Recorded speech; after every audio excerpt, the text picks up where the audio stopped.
स्वागत है आपका एक और नई दमदार वीडियो में। और ये लास्ट वीडियो है इंट्रोडक्शन ऑफ ग्रामर की। लास्ट वीडियो, अभी तक आपने सारी वीडियो देख ली होगी। इसके बाद हर दिन रेगुलर बेसिस पे बहुत बड़ी बड़ी वीडियो आती रहेगी। अब आप जाने कि ग्रामर शुरू कैसे होती है। ग्रामर में जो सबसे ज्यादा इंपॉर्टेंट चीज होती है वो ये है भाई साहब। अगर इन भाई साहब को आपने झेल लिया तो समझ लो पूरी ग्रामर आप झेल लोगे। तो ये जो सबसे इंपॉर्टेंट चीज होती है इसे हम कहते हैं वर्ब। क्या कहते हैं? वर्ब। और वर्ब को हम क्या बोलते हैं? क्रिया। क्रिया मतलब एक्शन। एक्शन का मतलब कर्म। करो, फल की चिंता मत करो। तो वही जो कर्म है वही है वर्ब, मतलब एक्शन। जैसे मैं अभी पढ़ा रहा हूं, ये भी तो एक एक्शन ही, ये भी एक कर्म है। तो ये क्या है? टीच। टीच क्या है? वर्ब। वर्ब मतलब काम काज करना, ठीक है ना। और कौन कौन सी वर्ब होती है? आप भी पढ़ रहे हैं तो क्या है? रीड।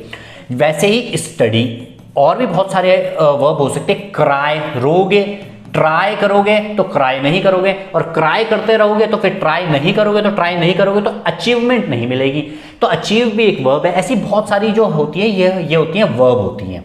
तो वर्ब आपको समझ में आ रहा होगा। वर्ब का मतलब होता है क्रिया, जो भी आप काम काज करते हो या काम काज, ठीक है ना, जिन्हें हम एक्शन भी कहते हैं। एक्शन या तो एक्टिविटीज भी कहते हैं। ये सारी हैं वर्ब। बट वर्ब के दो रूप होते हैं, आपको पता है। एक होता है मेन वर्ब, जो मैंने अभी तक आपको पढ़ाया है उसे हम कहते हैं मेन वर्ब। देखिए आप बिल्कुल समझिएगा, इसे बहुत ध्यान से समझिएगा, क्योंकि अभी मैं आपको जनरल स्ट्रक्चर बताऊंगा इंग्लिश का। एक ऐसा मैं आपको फॉर्मूला दूंगा जिससे आप पूरी कंप्लीट इंग्लिश सीख लोगे। 6 तरह के फॉर्मूले होंगे, बस दैट्स इट, पूरी ग्रामर आपको आ जाएगी। तो उनमें आएगा मेन वर्ब, और दूसरी जो वर्ब होती है उसे हम कहते हैं हेल्पिंग वर्ब। क्या कहते हैं? Helping verb. देखो दो तरह की वर्ब होती है, एक मेन वर्ब और एक हेल्पिंग वर्ब। मेन वर्ब क्या होती है? जो मैंने अभी तक आपको पढ़ाया है, क्रिया। और हेल्पिंग वर्ब क्या होती है? जरा कोशिश करना समझने की। जैसे अगर मैं बात कर रहा हूं कि आई विल टीच, मैंने ये बोला आई विल टीच, मैं पढ़ाऊंगा। अब ये जो टीच है ये तो काम हो गया ना, क्रिया। तो एक काम हो गया, तो इसे हम बोलेंगे मेन वर्ब। शॉर्टकट में लिख दूं मेन वर्ब ऐसे करके, एमवी, मेन वर्ब। बट ये जो विल है इसको हम कहते हैं हेल्पिंग वर्ब। अब आपको कैसे पता चलेगा ये हेल्पिंग वर्ब क्या है? देखो हेल्पिंग वर्ब 3 चीजें आपको तुरंत बता देगी। देखो हेल्पिंग वर्ब 3 चीजों में से कुछ ना कुछ तो बताएगी। कहीं कहीं पे तीनों चीज बताती हैं और कहीं कहीं पे कुछ बताती है। जैसे अगर मैं बोल रहा हूं आई एम अ टीचर, ऐसे बोल रहा हूं मैं, आई एम अ टीचर। अब यहां पे ये क्या है? एम है यहां पे हेल्पिंग वर्ब। क्या है यहां पे? Helping verb. तो हेल्पिंग वर्ब कितनी चीज बताएगी? पहले तो सेंटेंस का टेंस बताती है। क्या बताएगी? पहली चीज ये बताएगी सेंटेंस का टेंस। मतलब हेल्पिंग वर्ब साफ सीधे वर्डों में बता देती है कि सेंटेंस किस टेंस का है, किस काल का है, किस समय का है। जैसे अब यहां पे एम है तो आपको पता चल गया प्रेजेंट का है। अगर मैं यहां पे वज कर दूं तो आपको क्या पता चल जाएगा? सेंटेंस कब का है? पास्ट का है। तो सीधा हेल्पिंग वर्ब सबसे पहले क्या बताता है? टेंस बताता है। वैसे ही यहां पे देखो विल, विल क्या है यहां पे? Helping verb. देखो विल क्या है यहां पे? हेल्पिंग वर्ब है, नहीं है? क्योंकि विल इस पूरे सेंटेंस का क्या बता रहा है? टेंस बता रहा है। आई विल टीच क्या बता रहा है? पूरे सेंटेंस का टेंस ही तो बता रहा है कि ये क्या है? मैं फ्यूचर में पढ़ाऊंगा। आई विल मतलब मैं फ्यूचर में पढ़ाऊंगा, मैं पढ़ाऊंगा। समझ में आ रहा है? किससे पता चल रहा है? Will say. ये है हेल्पिंग वर्ब। दूसरी चीज क्या बताएगी? पहली चीज क्या बताएगी? मैं यहां पे लिख देता हूं। पहली देखो, पहली चीज क्या बताया है हेल्पिंग वर्ब ने? टेंस, ठीक है ना। दूसरी चीज क्या बताएगी? दूसरी चीज बताती है नंबर, NUMBER। दूसरी चीज बताएगी नंबर। अब नंबर कैसा? कि सिंगुलर के बारे में बात हो रही है, मतलब सिंगुलर के बारे में बात हो रही है, या प्लूरल के बारे में बात हो रही है। मतलब दूसरी चीज क्या बताएगा हेल्पिंग वर्ब? नंबर, ठीक है ना। सिंगुलर या प्लूरल, जैसे एम आ गया तो सीधा आपने अंदाजा क्या लगा दिया कि किसके बारे में बात हो रही है? सिंगुलर के बारे में बात हो रही है। अगर यहां पे आर होता तो ये कैसा बता देता? आर हमेशा किसके साथ आता है? प्लूरल के साथ। तो यहां पे आ जाता है प्लूरल। तो हेल्पिंग वर्ब दूसरा क्या बताएगी? हेल्पिंग वर्ब पहला बताएगी टेंस, दूसरा बताएगी नंबर, और तीसरा क्या बताएगी? पर्सन बताएगी। क्या बताएगी? पर्सन के बारे में बताएगी कि पर्सन किस चीज के बारे में बात कर रहे हैं। मतलब ये फर्स्ट पर्सन के बारे में बात हो रही है, सेकंड पर्सन के बारे में बात हो रही है, या थर्ड पर्सन के बारे में बात हो रही है। तो जो हेल्पिंग वर्ब है, आप ध्यान से देखिएगा, जो हेल्पिंग वर्ब है वो क्या बता रहा है? हेल्पिंग वर्ब आपको बता रही है टेंस, नंबर और पर्सन। पर्सन में भी कौन सा? फर्स्ट पर्सन, सेकंड पर्सन या तो थर्ड पर्सन के बारे में। जो जैसे आपको अभी वर्ब समझ में आई, आप एक बार देख लीजिए, मैं इसे रफ कर रहा हूं। वर्ब आपको समझ में आई? वर्ब दो तरह की होती है, मेन वर्ब और हेल्पिंग वर्ब। मेन वर्ब क्या होती है? जो मैंने आपको बता दिया है, शायद आपके समझ में आया होगा। थोड़ा सा एक बार इसे इरेज कर लेते हैं, ठीक है? वो मेन पूरा नहीं है।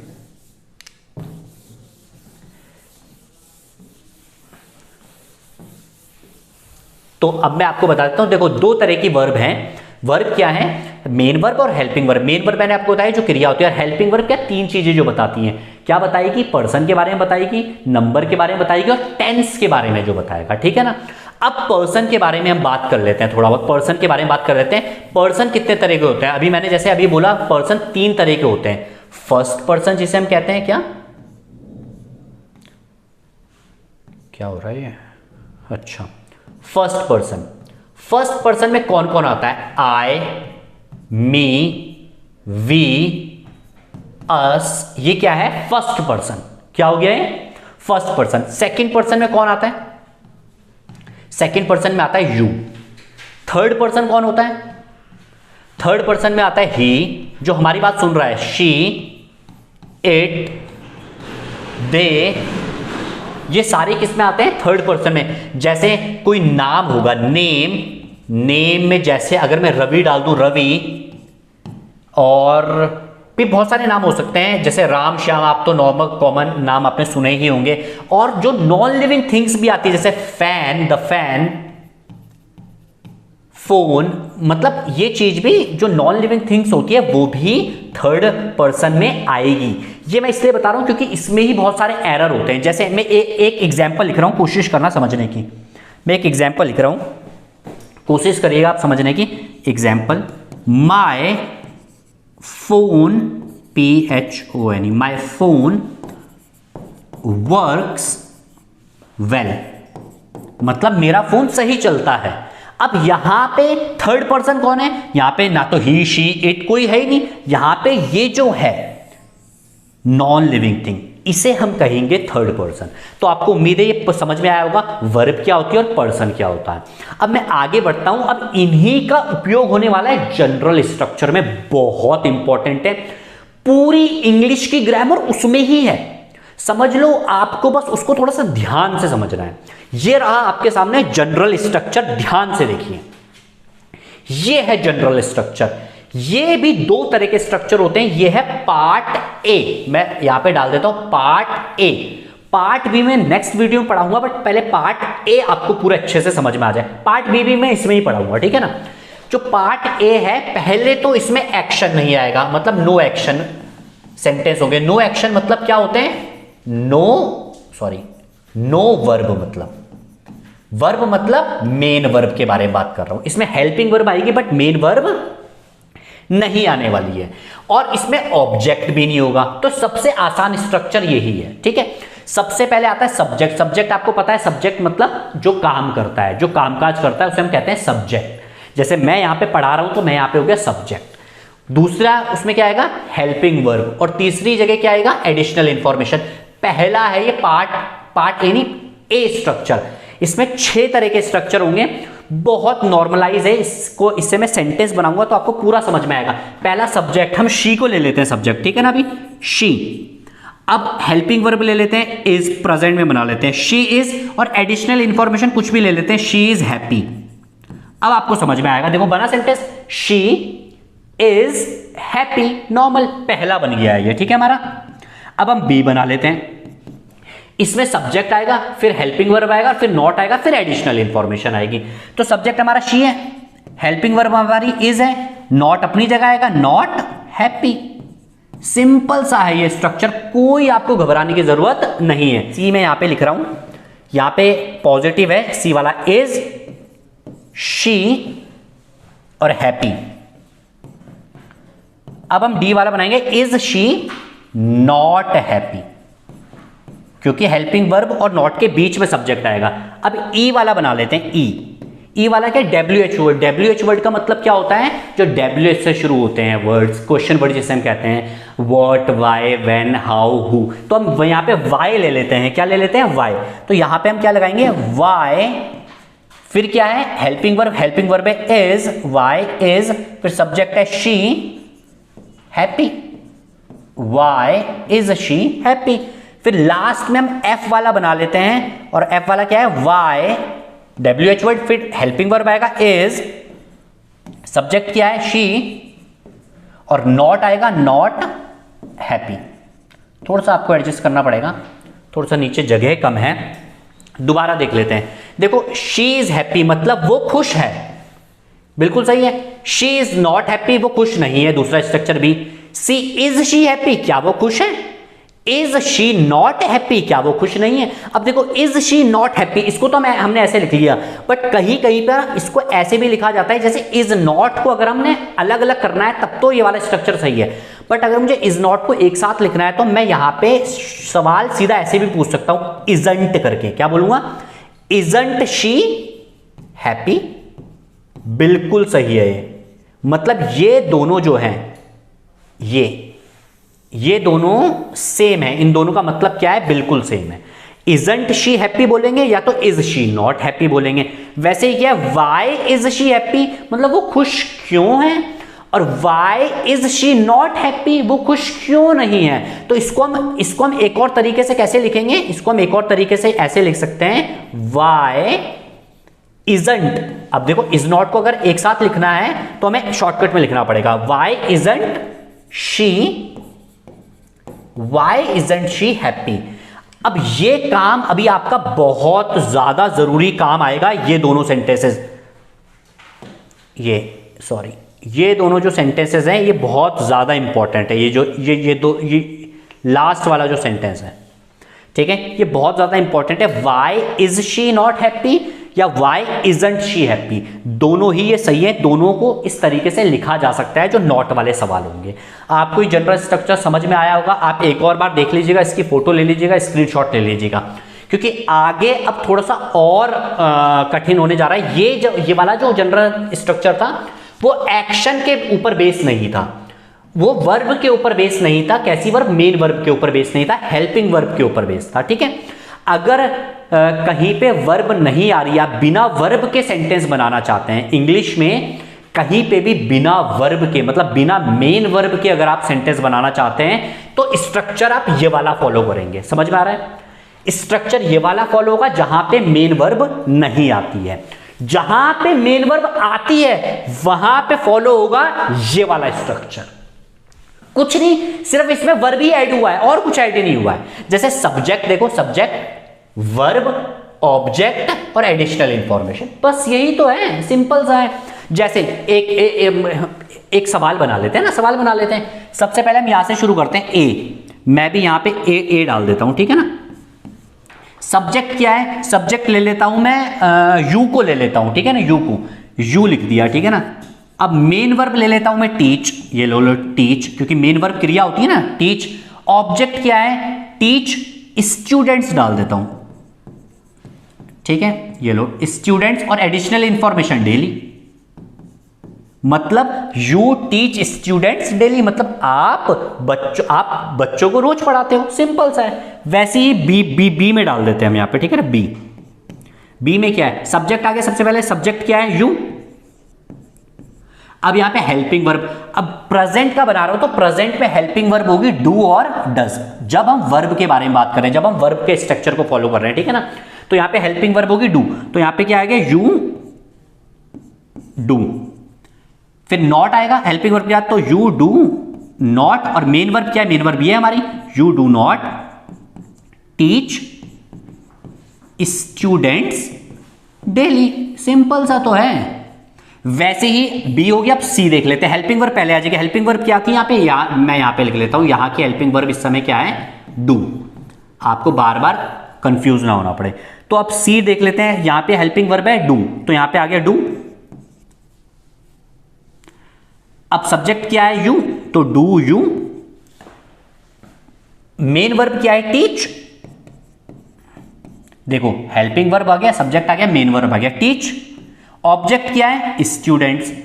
ऑब्जेक्ट मतलब जिसके ऊपर वर्क होता है, ठीक है ना, और एडिशनल इंफॉर्मेशन है डेली। सी, अब डी डाल देते हैं, सॉरी ये हो गया ए बी सी, ये हो गया था। अब हम डालेंगे डी। अब डी पे देखें, हेल्पिंग वर्ब क्या है? डू। सब्जेक्ट क्या है? यू। नॉट आ गया, helping verb sorry main verb आ गया टीच, और ऑब्जेक्ट क्या आ गया? स्टूडेंट। बिल्कुल सही है, ठीक है। और ये क्या है? डेली। चलिए अब ई पे जरा नजर डालिए कि मैंने WH वर्ड अभी आपको क्या बताता है? वाई ले लेते हैं। WH वर्ड कुछ भी लिख सकते हैं हम, ठीक है। तो वाई ले लेते हैं, वाई, फिर हेल्पिंग वर्ब है भाई, तो डू, वाई डू, फिर क्या है? You teach students daily. Why do you teach students daily.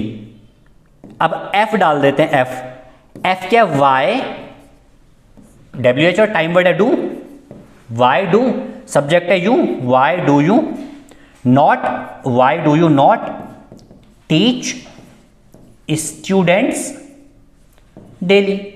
Simple सा है। अब आपको जरा गौर से समझना है, अब आपको यहां पे छोड़ के नहीं जाना, आपको गौर से समझना है। मैं कुछ और आपको बताने जा रहा हूं। पहला क्या है? यू टीच स्टूडेंट्स डेली, मतलब आप रोज स्टूडेंट को पढ़ाते हो। यू डू नॉट, आप रोज नहीं पढ़ाते हो। Do you teach student daily, क्या आप रोज स्टूडेंट को पढ़ाते हो? Do you not teach student daily, क्या आप रोज नहीं पढ़ाते स्टूडेंट्स को? अब ये डू यू नॉट है, जैसे मैंने पहले आपको बताया था। अब अगर मैं इसको एक साथ लिखना चाहता हूं डू नॉट को, तो मैं इसको हम किस तरह से लिख सकता हूं? इसको देखिएगा, इस वाले स्ट्रक्चर को मैं यहां पे लिखूंगा, ठीक है, आपके सामने। इसको मैं एक और ढंग से लिख सकता हूं, और क्या लिखूंगा? Don't you teach students daily. मैं इसको ऐसे भी लिख सकता हूं, ये दोनों ही सही हैं। या तो मैं इसको, अब देखो नीचे वाले को भी मैं कुछ अलग अंदाज में लिख सकता हूं। देखें, नीचे वाले को भी मैं एक साथ मना करने वाला जो निगेटिव क्वेश्चन होगा, तो उसको मैं कैसे लिख सकता हूं? देखें, why don't you teach students daily. आप क्यों नहीं पढ़ाते भाई स्टूडेंट्स को रोज? इसका मतलब ये है, इन दोनों का मतलब सेम है, इन दोनों का मतलब सेम है, बट लिखने का तरीका अलग हो सकता है। दोनों ही राइट हैं, मैं आपको यह बताना चाह रहा हूं, क्योंकि कभी कभी एग्जाम में ऐसे ही फॉर्मेट में आएंगे तो आप तकलीफ में ना जाए। आपको दोनों ही फॉर्मेट पता होना चाहिए। देखिए इस वाले फॉर्मेट को देखिए, ये है नो एक्शन नो वर्ब वाला, नॉर्मल सा है, सिंपल सा हेल्पिंग वर्ब लगाना है। इसमें सब्जेक्ट क्या? She is happy, she is not happy, is she happy, is she not happy, ऐसे नॉर्मल है ये। और ये क्या है? ये वाला स्ट्रक्चर जो है ये है वर्ब वाला। ये जो स्ट्रक्चर है ये वर्ब है, इसमें वर्ब भी आएगा, ऑब्जेक्ट भी आएगा। वर्ब मतलब मेन वर्ब के बारे में बात कर रहा हूं। इतना आपके समझ में आ रहा है भी आपके? चलिए, इन दोनों में ही अंतर अब आपको खुद पता चल जाएगा। मैंने तो एग्जाम्पल के साथ आपको बता ही दिया है। इन दोनों को मैंने सेम दायरे पे रखा है। ये वाला जो है, ये वाला क्या है? आपको खुद अंतर पता चलेगा। ये वाला क्या है? नो एक्शन वाला। क्या है? नो एक्शन वाला। और ये वाला स्ट्रक्चर है एक्शन वाला। इसकी आप क्या ले सकते हैं? फोटो ले सकते हैं। इसलिए मैंने ये PDF अलग से बना दी थी कि आप एक साथ समझ पाए कि कौन सा एक्शन वाला है और कौन सा नो एक्शन वाला है। ठीक है, ये दोनों आप फोटो खींच सकते हैं। ये वाला जो फॉर्मेट है वो नो एक्शन में यूज होगा, और ये वाला जो फॉर्मेट है वो एक्शन में यूज होगा। नो एक्शन का मतलब ये वाला जो फॉर्मेट है ये, इसमें मेन वर्ब नहीं आएगी, और इसमें जो है इसमें मेन वर्ब आएगी। बस इतना सा आपको ख्याल रखना है, दैट्स इट। तो आज के लिए जनरल स्ट्रक्चर खत्म होता है, और यही जनरल स्ट्रक्चर पे बेस सारे टेंसेस कंप्लीट होंगे। कल से हमारा टेंस का टॉपिक शुरू हो जाएगा, तो आप बने रहिए। अगर आपको हमारी वीडियो बहुत पसंद आ रही है, नहीं भी आ रही है, तो आप कमेंट करके बताएं कि आपको क्या अच्छा लगा, क्या बुरा लगा। और इस चैनल को सब्सक्राइब किए बगैर जाइएगा मत।